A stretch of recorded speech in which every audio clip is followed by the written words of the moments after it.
what's really, really important is small changes, because again, patterns are what are important. And if you try and overhaul your diet really fast, it's not going to be sustainable. So you have to make changes that you can stick with long term, and again, build from there. This is the James Cancer-Free World podcast. I'm Steve Wartenberg, and today we have two guests. Fred Tabung is an assistant professor in the Department of Internal Medicine and a scientist whose research focuses on the role of diet and lifestyle and how this impacts cancer risk. Candice Schreiber is a James dietitian who leads clinics and classes and works with patients and their families to put into practice the healthy dietary goals and recommendations from Fred and other experts in this growing field of research. In this episode, Fred will fill us in on what foods and lifestyle choices can increase and can also decrease your cancer risk, and some of his latest research. And Candice will help take these suggestions from the lab to the kitchen table in the form of delicious, healthy meals. So our goal is to give you the information you need and some shopping and cooking tips to help you lead a healthy life. So welcome, Fred and Candice, to the podcast. Thank you, Steve.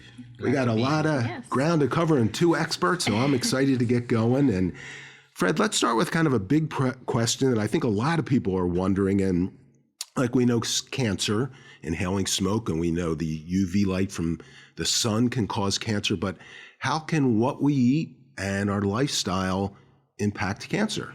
Absolutely. Cancer is a multifactorial disease, as you rightly mentioned, Steve, with a lot of lifestyle factors impacting. We also have genetics and all that, but diet is really important for cancer because we eat every day, and they say food. Let thy food be thy medicine. We eat and we don't think about it as we should, right? It's supposed to be enjoyable. Food is supposed to be enjoyable. It's supposed to be part of our lifestyle. It's supposed to be part of culture. We should eat and enjoy, but being able to eat in a healthy way that could help prevent cancer overall is what the focus is. And it is not always evident. It is difficult to identify the factors in the food or in the diet that are really crucial for cancer prevention and treatment and improving treatment response. And that is what my focus is. So what actually happens in the body in terms of eating or even lifestyle that would increase your risk of cancer, either kind of the types of food you eat and what they do to your body? The specific way that I approach diet research is to identify combinations of foods and beverages that would affect metabolism, specifically inflammation and insulin response. And these are really important for cancer prevention and treatment response. Yes, because I've heard from others that inflammation, they don't exactly understand why, but inflammation, which in some cases also is obesity, somehow inflammation can increase your risk for cancer. And obviously when you say insulin, that can increase your chance for diabetes, which is also very unhealthy. Absolutely. So before we sort of talk about your combinations, I'm guessing you have some good combinations and bad combinations. Candice, we've talked before about this. There's sort of general guidelines overall of how people should eat, like what's a healthy diet. So give us the basics of a healthy diet. Yeah. So a lot of what I educate on is following the American Institute for Cancer Research's 10 guidelines for cancer prevention and survivorship. And one of their guidelines is a plant-focused diet. And so that's really what I encourage. It's not necessarily vegan or vegetarian. You can certainly have some animal products if you choose here and there. But the goal is really to fill the majority of your plate with plants, and most of that being vegetables, fruits, whole grains, beans, those types of foods. So that's really the kind of the patterns that we encourage. Lots of vegetables. So you can eat a little meat, not too much, and I think this is what you've told me before. You can eat meat, but it's preferable. Red meat is probably less red meat. Yes, less red meat. You want to focus on more lean sources such as skinless chicken, turkey. The American Heart Association does recommend fish twice a week for heart health, so you can certainly add some fish in there, but cooking it in healthful ways, such as grilling and baking, and not fried fish. Correct, not all the time. Right. Okay. Once. Yeah. So meat can certainly. What I often tell people is try to make meat as a side item. I think most of us tend to focus on meat as the main part of our meal, and we prefer that you do that as more of the side item, and then vegetables would be the star of your meal. If you limit, servings of red meat, to just 1 or 2 servings in a week, talk about processed meat.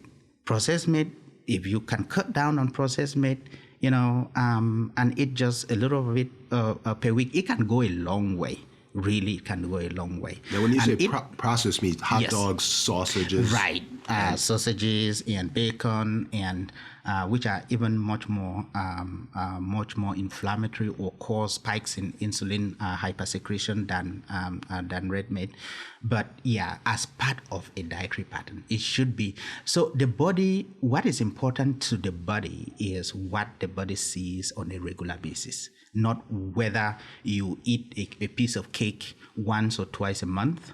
If the body is seeing that on a regular basis, the body gets used to that, right? And, if that is helping to keep insulin levels at a high level, and I should say that, insulin and inflammation, that I study, the relationship of these dietary patterns to these metabolic processes, they are important part of how our bodies function, right? It is not that they are bad in and of themselves. We need inflammation. We need insulin to be able to function normally.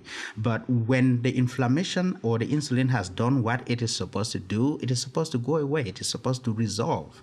And when it hangs around, it tells the body to do other things other than just, getting glucose levels down for insulin. It might tell the body to do things that are not good for health and eventually for cancer risk. What bad things does it tell the body to do? So, for example, constant high levels of insulin can tell the body cells to divide when they are not supposed to be dividing. And when cells are dividing, when they are not supposed to be dividing, it gives an opportunity for an error, which can lead to the cells becoming cancerous. Wow, I never knew that. I thought just too much insulin led to diabetes, but can also increase your risk for cancer. Absolutely. Diabetes is a very important risk for cancer. Obesity and diabetes. Now, Candice, you were shaking your head in agreement. Yeah. So I take it you've talked to and worked with patients here at the James who are dealing with that, where their weight might not be appropriate and they're trying to reduce their weight and to be healthier. Right. What do you do? How do you help these people? Again, we focus on our plate. So the goal is really, and I don't, normally when I do classes on this, I don't really focus on weight. I don't focus on the number. We think about patterns and healthy lifestyle and things we do, because it's not just about the number. There's so many things that affect our health and affect our weight. So what I really try to focus on is just kind of changing few patterns here and there. So I kind of talk to them and see what they're doing, and if there's certain changes that they can make, such as, decreasing the amount of sugar sweetened beverages, we might start there. Or again, adding in more vegetables and decreasing our meat, or maybe decreasing, you can certainly have carbohydrates, but maybe there might be too much of that. So maybe decreasing some of those. It could be, focusing on different kinds of snacks. Maybe they're having a lot of highly processed snacks, and maybe we try to focus on eating more fruits or more vegetables for snacks. So it kind of just depends. I try to meet people where they're at. Now, you mentioned processed foods, and Fred, processed foods, not just hot dogs and sausages, but when you buy something that's frozen that you heat up, has a lot of ingredients and even non-food ingredients in it. What do processed foods do, and why should we maybe limit them? The nutritious parts are removed. It becomes it tastes nice, but on a nutrient. That's how they trick you. Yeah. because it tastes nice, it tastes sweet, it does not necessarily translate to good health. And the important maybe cancer fighting parts of the food have been stripped away to make it really palatable and taste nice, but it is not helping us much. What I try to hone in on in my research is how can we make the most out of this?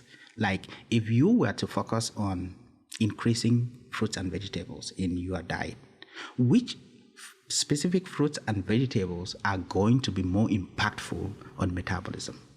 Oh, and you will be which able ones to do tell we us? prioritize and increase in the diet in proportion to all other vegetables, for example, fruits and vegetables, We're going to take a quick break, and when we come back, I want to hear about these specific fruits and vegetables that can have an even bigger impact than some other fruit and vegetables, and then Candice will help us figure out how to get them more into our diet. You didn't choose cancer, but you can choose where to treat it. And when you choose the James at Ohio State, you're picking a team of experts who understand there is no routine cancer. You're opting for care from a highly specialized team dedicated to treating one type of cancer, yours. A team that studies the unique makeup of your disease to develop a personalized treatment plan. You're choosing our region's only comprehensive cancer center designated by the National Cancer Institute. Where more than 1,700 scientists are working on new treatments and new hope for every form of cancer. At the James, you're making the choice to have the most advanced treatments, many of which were developed right here. and you're choosing access to the James world-class clinical trials, dedicated support services, and an unmatched survivorship program to support your life after cancer treatment. You didn't choose cancer, but the choice of where to treat it is clear.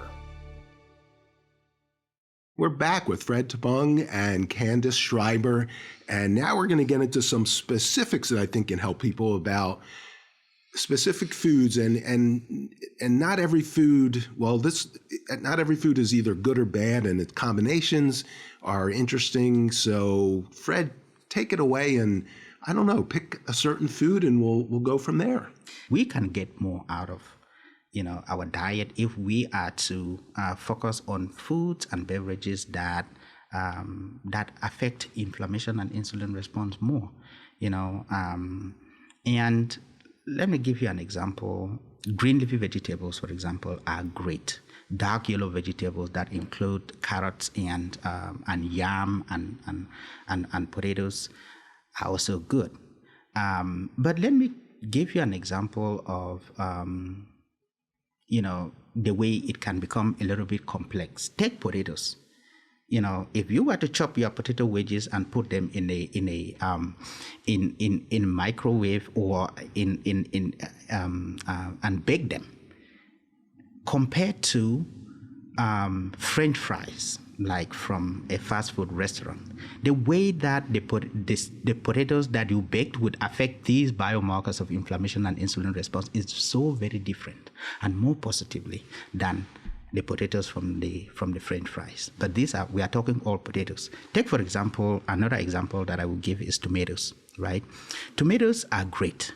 You can munch your tomatoes fresh, it's great for health, but we can get more out of tomatoes. Tomatoes contain lycopene, which is an anti-inflammatory substance. It can do, if we can get more of the lycopene out of the tomatoes, it can really help in, it's a cancer-fighting bioactive. But how can we do that? Naturally, in our food combinations, combining our fresh tomatoes in a tomato salad with a source of fat.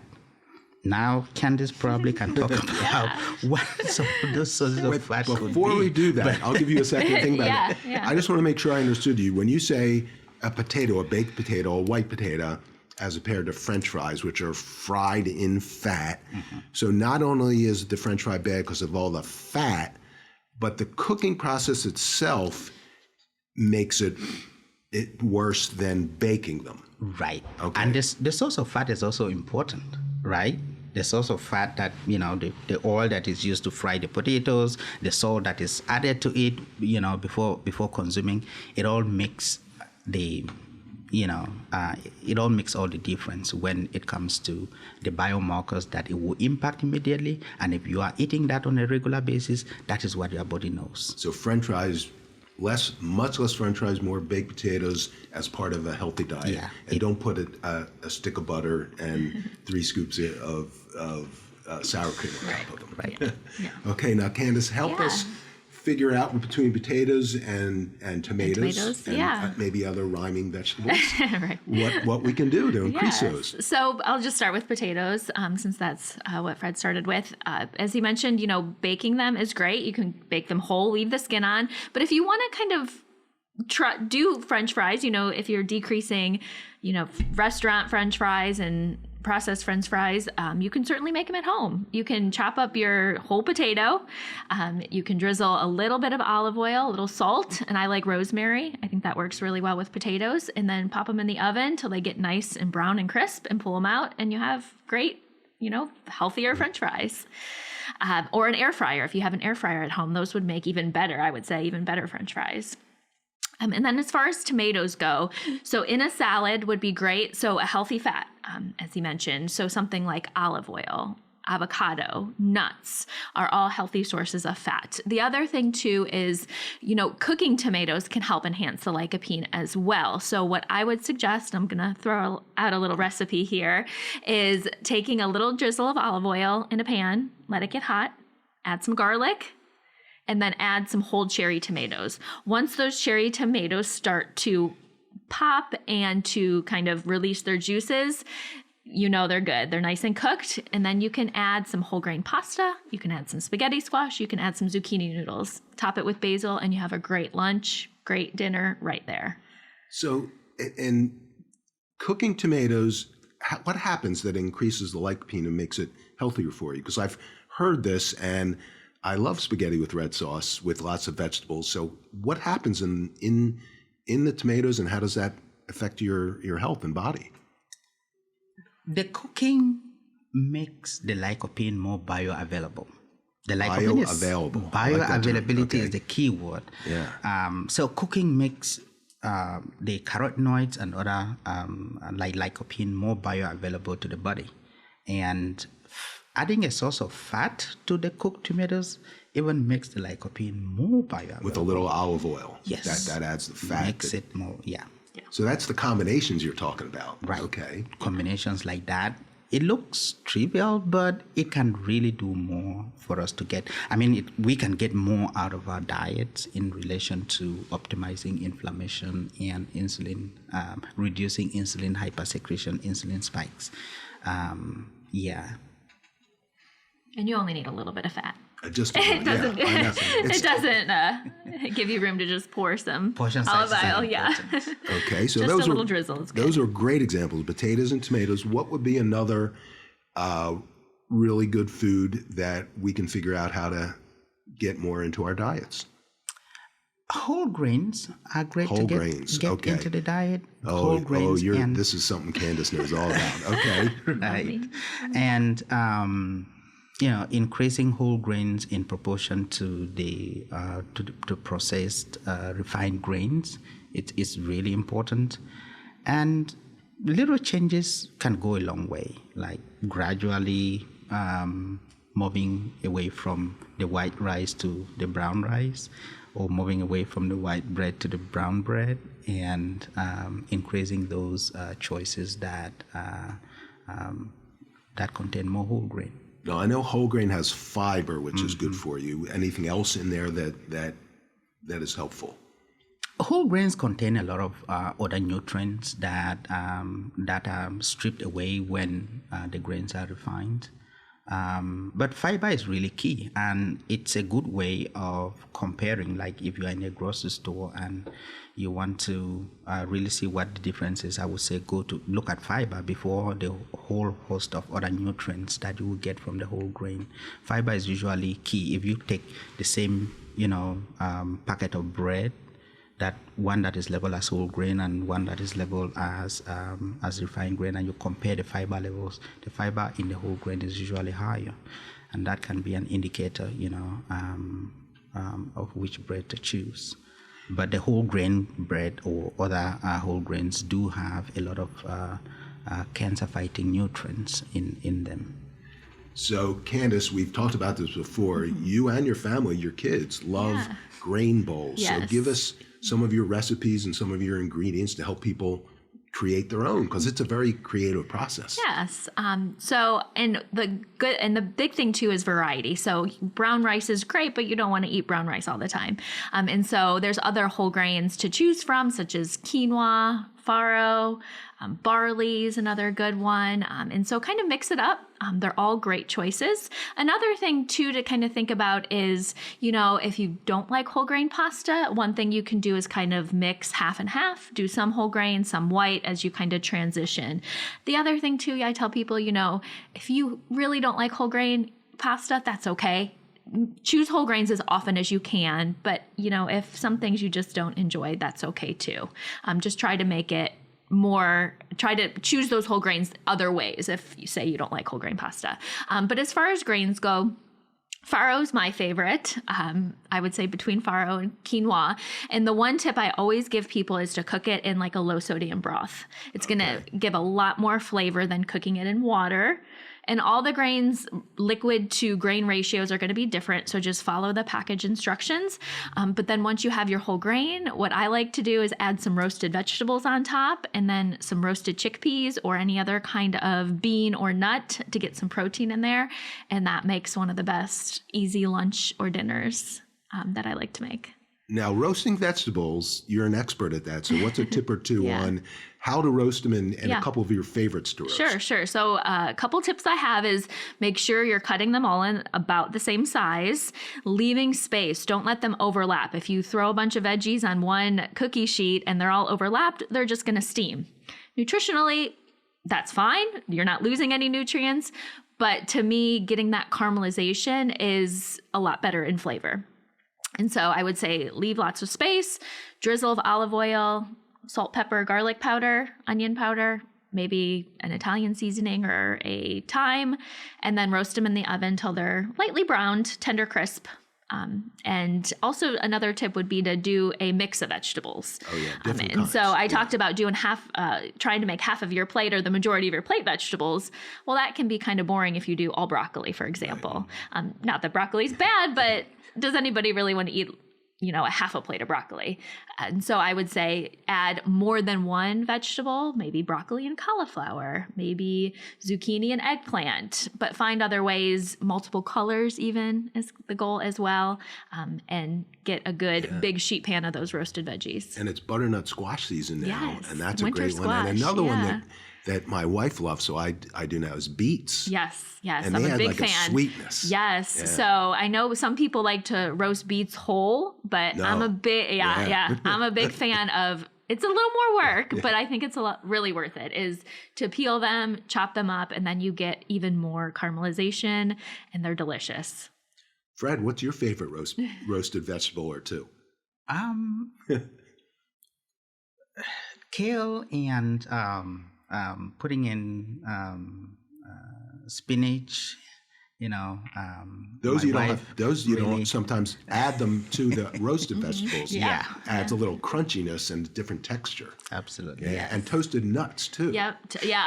Toasted nuts. Toasted nuts is absolutely. Anyone else getting hungry? I know, right? Okay. What's another suggestion, Fred? Something else that you think, or one or a combination of things that work well? The other thing I would think of is what has really come up in some of our studies is dried fruit. Dried fruit. That dry fruit is really good and can be used in very different ways, even as a sweetener. With dried fruit, should you be careful about the look on the package about the sugar content? Is that an issue, or is it if it's all natural and not added processed? All natural. As long all as it's natural natural, dried fruit. not Absolutely. added When sugar. Any food with added sugar is not good. But dried fruit, sometimes they do put added sugar, so you should be careful, right? Absolutely. Because I think that cranberries, or Candice, what dry fruit. should we they do? often do. Raisins really are good, but any dry fruit that is any food basically without added sugar. The sweetness should be natural. They go good in a grain bowl. Yeah, dried they fruit. do. And the salad, absolutely. Okay. The other thing that I wanted to mention when it comes to the approach, what we've learned is that beyond the caloric content of the food, beyond the nutrient content of the food, is also that some foods may not really contribute a lot of calories or no calories at all, but they are metabolically active. I will give you 2 examples. Coffee.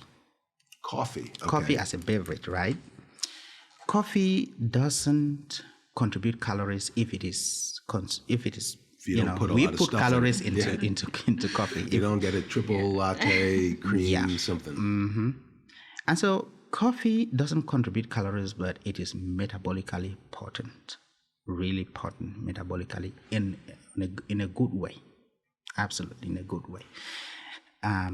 The other beverage that may not contribute calories is diet soda and artificial sweeteners. They don't contribute calories, but they are also metabolically active, not in a very good way. Oh, I was wondering where you're going with this.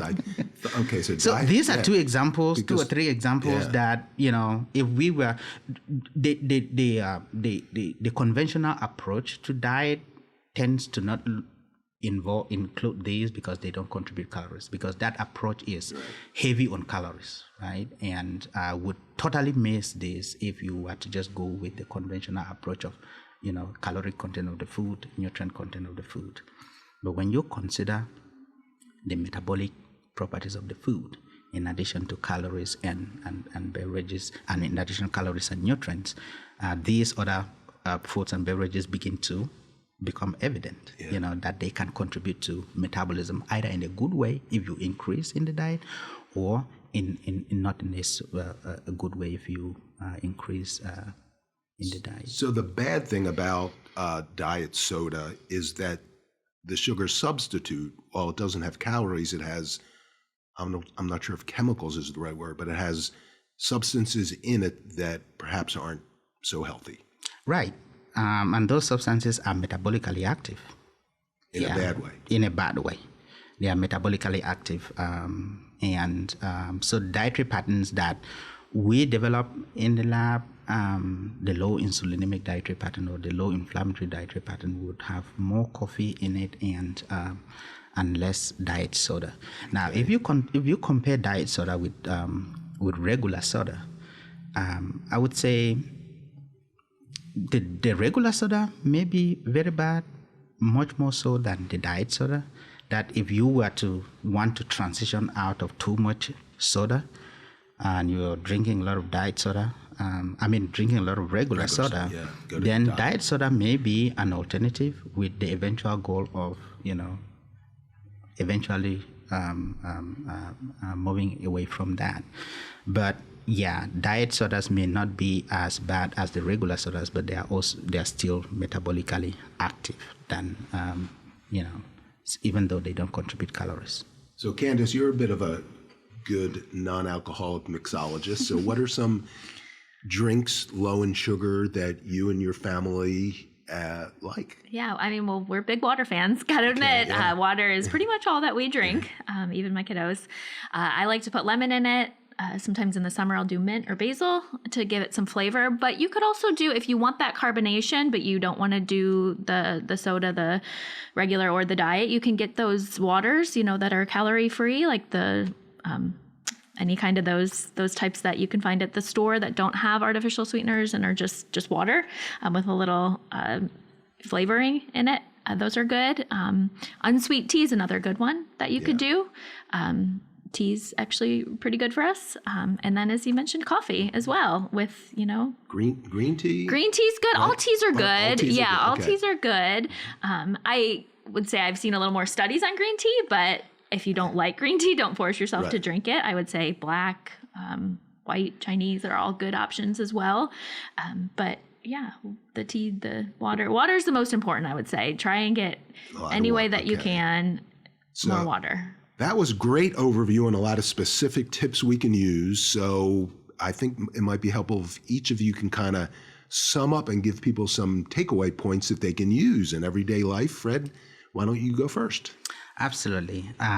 So the dietary guidelines that we have here and that Candice really talked about, they can help us, right, to improve our health and for cancer prevention. But we can really get more of our diet if we focus on foods and beverages that optimize levels of inflammation and insulin hypersecretion. Metabolic processes that are important for major chronic disease that are going on within us and that we typically are not aware of,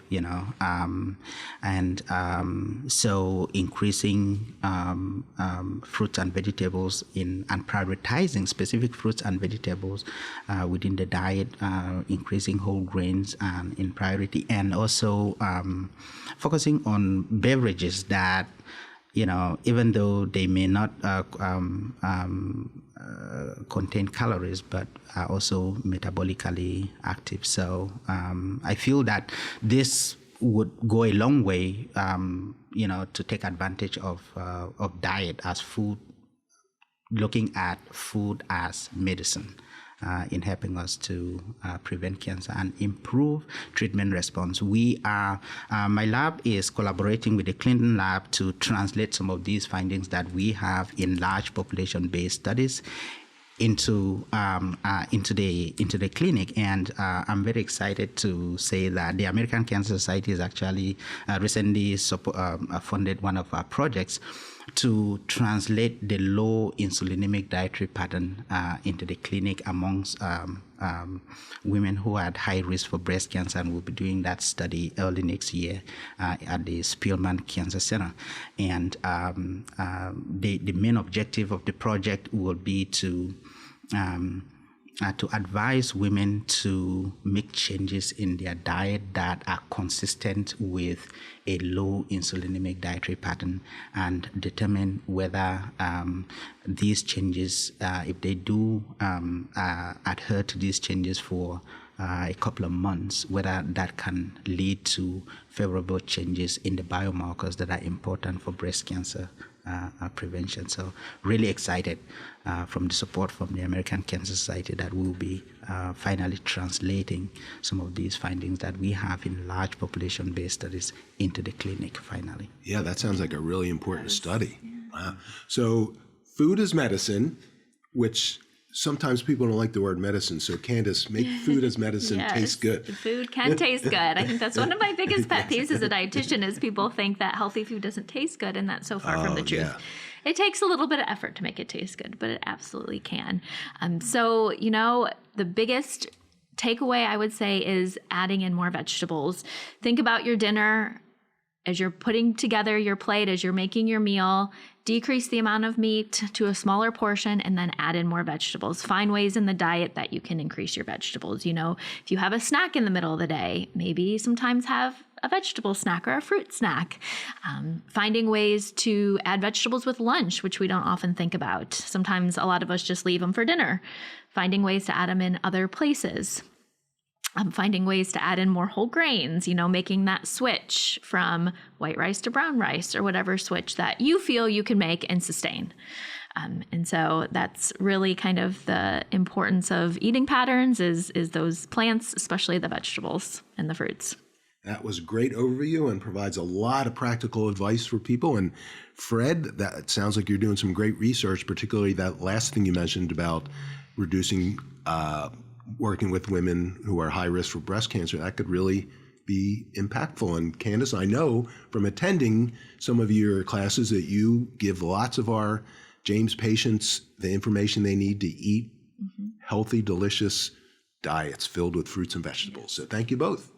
Thank you. Thank you. This podcast is brought to you by the Ohio State University Comprehensive Cancer Center, Arthur G. James Cancer Hospital, and Richard J. Solove Research Institute. For more information, check out our website, cancer.osu.edu.